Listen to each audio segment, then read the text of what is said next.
Aivan mukavaa ja leppostahan se täällä on. Täällä pohjoisessa. No, täällä on hauska, rentoa meininkiä.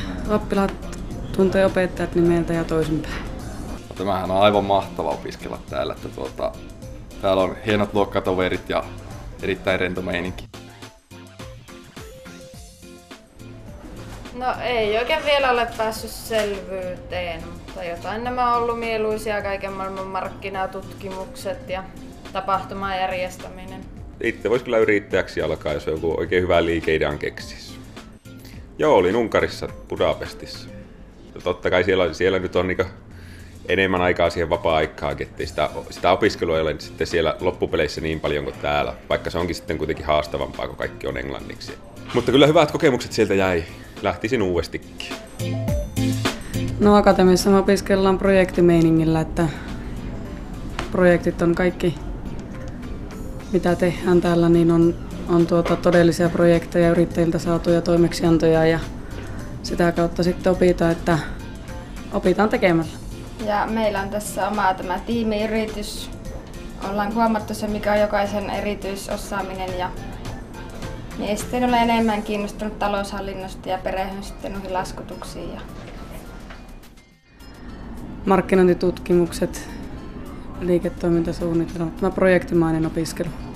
No ehkä ne kiinnostavimmat opinnot liittyy tuonne markkinoinnin saralle sinne henkilöstöjohtamiseen.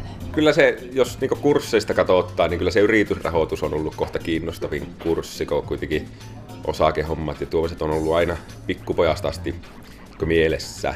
No markkinatutkimukset ja muutkin tutkimukset ja tämä tapahtumajärjestely tuntui mieluiselta. En tiedä onko yhtä suosikkia, mutta varsinkin tämmöiset, että pääsee käytännössä tekemään. Yrittäminen on aina kiinnostanut minua. Isäntä on ollut maatalousyrittäjä, niin siitä se sitten tietenkin itselle kumpuaa tämä homma.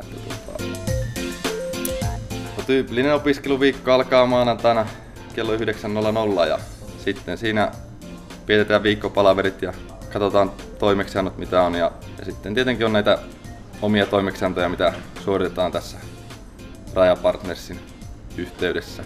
Periaatteessa mä en oikeastaan voi puhua, että me tullaan kouluun, me tullaan töihin tänne.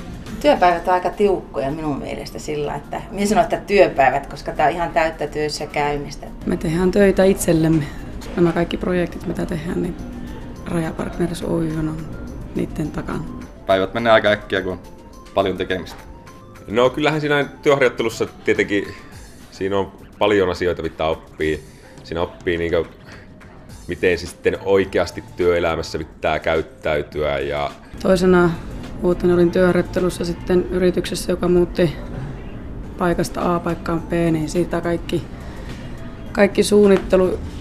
liikesuunnittelut sitten, että miten laitetaan hyllyt paikalleen ja miten asiakas löytää tiensä sille tärkeimmälle tuotteelle.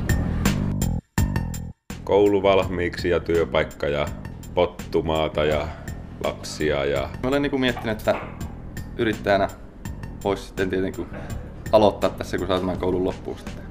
Toivottavasti olisi sekin mahdollisuus sitten tulevaisuudessa, että jos ei heti töihin pääse, niin ainakin voisi jatkaa tässä.